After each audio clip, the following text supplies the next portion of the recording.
Welcome back, guys. This is Building a Million one day at a time. Today, I want to talk a little bit about what's going on in the stock market. We've had some crazy days this last few weeks.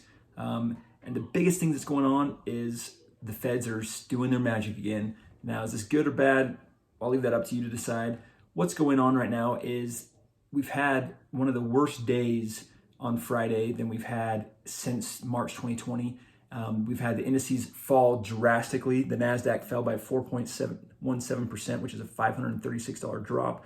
S&P fell by 3.63%, which is a $155 drop. The Dow Jones fell by 2.77%, which is a $939 drop. And the Russell fell by 2.81%, which is a $53 drop. So why are they dropping? And what we've seen is back in March, the Feds did a 25 basis point hike, which is a 0.25% interest rate hike from 0 to 0.25%. And the market kind of factored that into pricing and priced that into the market. And the market back in March just tanked until after that day. And then it recovered, and we've seen some good days since then.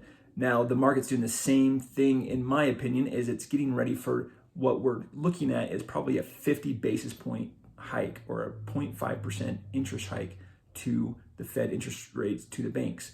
Now, since March or before March, 30-year mortgages, that rate was about 3.8%. Today, it's at 5.1%. So that quarter basis point hike changed interest rates for about a 1.5% change for the consumer. So they're trying to price in these hikes that we're going to have throughout the year. So each time we get ready for these hikes from the Feds, we're going to see the market kind of price that in. And with that pricing, we're getting a fall in the market. Now, that's not the only thing that's making the market fall. We've had a lot of other things happen lately. And a couple of those things are, one, we had earnings the last week and a half of big tech. We had Netflix came out. And back in fourth quarter, when third quarters of Netflix came out, we saw about $150 to $200 decrease in stock price because they missed their target numbers. Now they just came out again, and anticipation came. They lost and that just tanked their stock price. They fell down clear to about $200 a share. At their peak, they were sitting about $650 a share, and now they're down to about $200. Tesla came out with their earnings. Now Tesla just killed it, and I'm going to talk a little bit more about them down the road, but they killed it. Their price jumped up about $100, but then it trickled back down, and we've seen it fall from about $177 at the peak of after their earnings to it fell on Thursday about $800, $820, somewhere around there. So not great. We had Meta come out, which is Facebook, with their earnings. They missed earnings, but we saw their stock price go up a bit. So a lot of things are kind of just not quite right in the market with what we've typically seen, and some things are about what they should be. So let's talk about Tesla a little bit. So when Tesla's earnings came out, they were great. They just opened their Giga Texas. They've got Giga Berlin opened up. We had some hiccups with Shanghai, with China shutting down all of Shanghai. And so we had to shut the plant down in Shanghai, which was the biggest producer of Model 3s. We've had some issues with India saying the cars that are made in Shanghai, we were hoping to ship to India. That's no longer a capability right now. There's some other things that are going on like that's brought down the share price of Tesla. But overall, they had great earnings for first quarter, 310,000 cars produced and shipped. They had increase of margin by, I think it was 3.19, if I believe right. I have to look that up, but better than it's been. It's still growing every year, and that's their profit margin growth. They did raise the prices of their cars. They're no longer shipping their new cars with wall chargers, which saves Tesla about $250 per car that's shipped. So they're kind of pricing in that stuff to help their share price, and overall what they hope with inflation in the next 6 to 8 months doesn't eat away at their profit margin. So it's bound to happen, but it doesn't seem like anybody cares. Cars are still being bought as fast as they can be produced. So overall, Tesla's earnings call was great. Their prices should be higher. I'm going to show you an image here. This was a prediction I had set, and it just popped up on Saturday. I was predicting the stock price of Tesla right now to be between 1250 and 1450. Now, it's not. It's in the 800s, at the high eights, but we did see it hit back in November, that 1240 mark.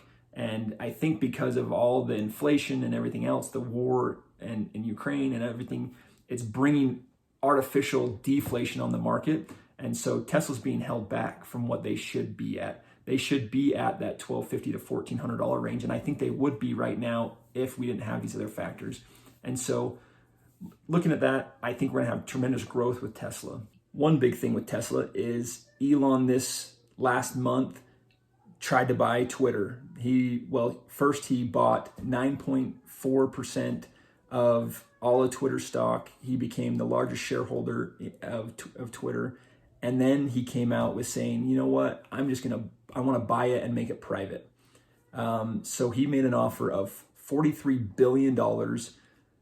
Twitter countered, and they countered at $44 billion. They came to a conclusion, but now Elon has to come up with that money to be able to purchase it.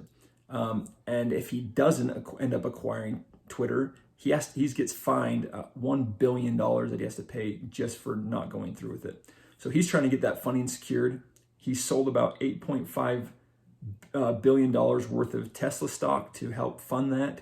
I don't know if he's going to be selling any more, but that's a big factor on why Tesla dropped down to 820 in the 820s. Now it's rebounded since then. It got up to as high as, I think, 933 on Friday, but then it ended up closing around 870 for the day. So it's been very volatile this last week with all this news of Elon buying Twitter and a few other things going on with him selling his stock and preparing for that. People are saying, where's he going to fund the other $21 billion that he needs to secure? Because right now he's got that money from selling his Tesla stock. He's got some money that he secured through financing with some banks, about $13.5 billion. So they're saying, where's the rest of this money going to come from? And we don't know yet. He hasn't said really. But some other big things that happened with Tesla this last week. We had a lawsuit in the works with SolarCity for the last few years. That actually closed this week with a win for Elon Musk and Tesla. That if he would have lost that, he would have ended up paying SolarCity, or at least SolarCity's shareholders, about $13 billion. So that was a big win for Elon and Tesla this week. But he did lose two other lawsuits with the SEC, one saying that he wanted to not have to have basically a babysitter for his tweets on Twitter. That happened because he said some stuff back about funding secured for Tesla that the SEC said this is, you didn't have funding secure, and the stock price went up and it shouldn't have. And so they, instead of putting him in jail, they came up with this solution of you have someone that monitors all your tweets before you say it. So, I mean, he still says a lot of random stuff that he probably shouldn't say.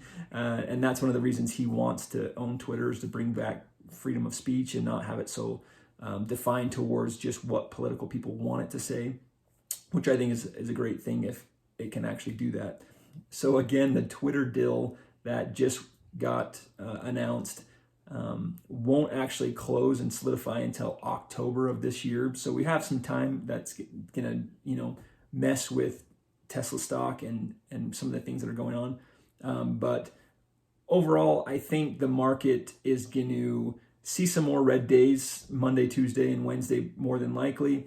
After the Fed meeting on Wednesday, when they come in and they say, hey, we are raising it to the 50 basis points, the 0.5% interest, you're going to see the market kind of rebound after that. They're going to be relieved it's over. It wasn't that big of a deal.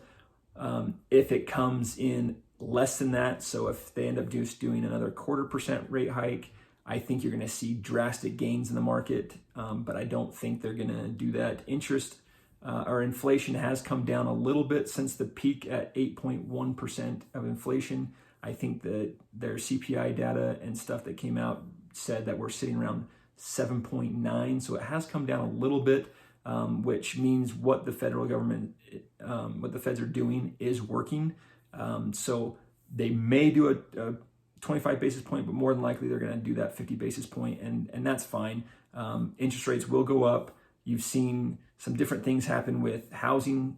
They're saying the housing market popped, and I'll talk about this in a different video. But for the most part, I think we're so worried about what's going to happen that it's kind of crashed.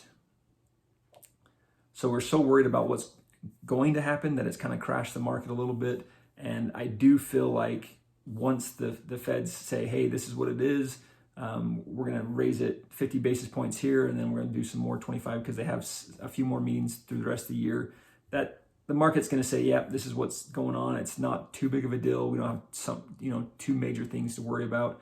And overall, I think we're going to do great. Well, that's all I got for you today, guys. So appreciate you watching my videos. If you like these videos, make sure you subscribe down below. Give the video a like, show some love and some support. If you have any comments, leave them down below. I'd love to hear from you. This is Building a Million, one day at a time. We'll catch you next time.